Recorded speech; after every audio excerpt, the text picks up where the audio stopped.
पांडवेश्वर विधानसभा क्षेत्र से तृणमूल कांग्रेस उम्मीदवार नरेंद्र नाथ चक्रवर्ती ने घोषणा पत्र जारी कर इलाके के विकास के कई वादे किए। कार्यक्रम शुक्रवार को हरिपुर कोलेरी विधायक कार्यालय में घोषणा पत्र जारी करते हुए नरेंद्र नाथ चक्रवर्ती ने कहा कि पांडवेश्वर इलाके में इंडस्ट्री लगाने पर जोर दिया जाएगा, जहां कम से कम 15,000 बेरोजगार लोगों को रोजगार दिए जाएंगे।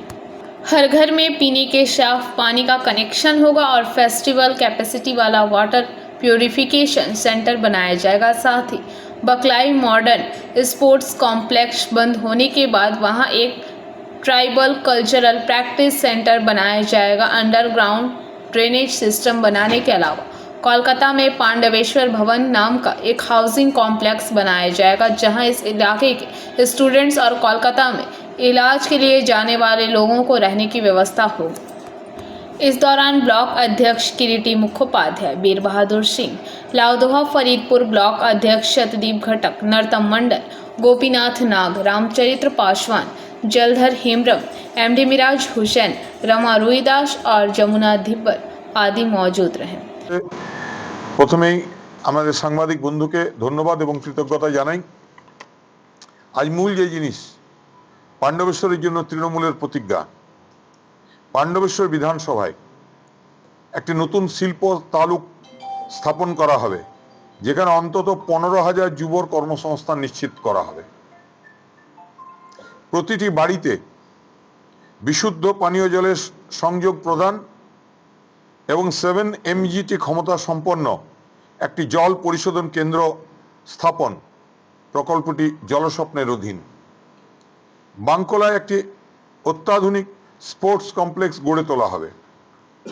বনসলে একটি আধুনিক, এছাড়াও যেগুলো আমরা ইতিমধ্যেই কাজ শুরু হয়ে গেছে তাদের মধ্যে হলো যে পাণ্ডবেশ্বরে দীর্ঘদিন ধরে পড়ে থাকা ব্লক স্বাস্থ্যকেন্দ্র, ব্লক প্রাইমারি হেলথ সেন্টার বাংলার মাননীয় মুখ্যমন্ত্রী মমতা বন্দ্যোপাধ্যায়ের হাত দিয়ে শিলান্যাস হয়েছে, তার কাজ চলছে।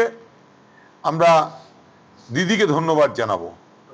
এছাড়াও আমরা পাণ্ডবেশ্বরের আরবি রেল ওভারব্রিজ হওয়ার জন্য যে সমস্ত মানুষ দোকান ঘর ভেঙে গিয়েছিল, পিডব্লিউডি জায়গার উপর যারা বসত গড়ে তুলেছিলেন, যাদের ঘর ভেঙে গিয়েছিল, তাদের প্রত্যেকের জন্য 176টি রুম সম্বলিত অটো হাব আমাদের প্রায় শেষের মুহূর্তে এসে পৌঁছেছে।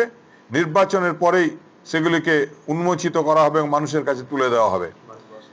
এছাড়াও পাণ্ডবেশ্বরে একটি অত্যাধুনিক আমরা বাস স্ট্যান্ড প্রায় সম্পূর্ণ হয়েছে। আমরা পাণ্ডবেশ্বরে আমাদের আদিবাসী নেতৃত্বের মাধ্যমে আমরা যে আমাদের 76টি জেহারস্থান করার কথা আছে, তার মধ্যে আমরা প্রায় 36টির কাজ সম্পন্ন করেছি, বাকিগুলিও আমরা অবিলম্বে সম্পূর্ণ করে দেব। আমরা এছাড়াও মানুষের উন্নয়নে মানুষকে সঙ্গে নিয়ে আগামী 5 বছর বাংলার মমতাময়ী মুখ্যমন্ত্রী মমতা বন্দ্যোপাধ্যায়ের নেতৃত্বে মানুষের সঙ্গে থাকব। আজকের ইস্তেহারের দিন আমরা এই কথা দিলাম। আমরা पांडवेश्वर से मंथन पासवान की रिपोर्ट, PVTV न्यूज।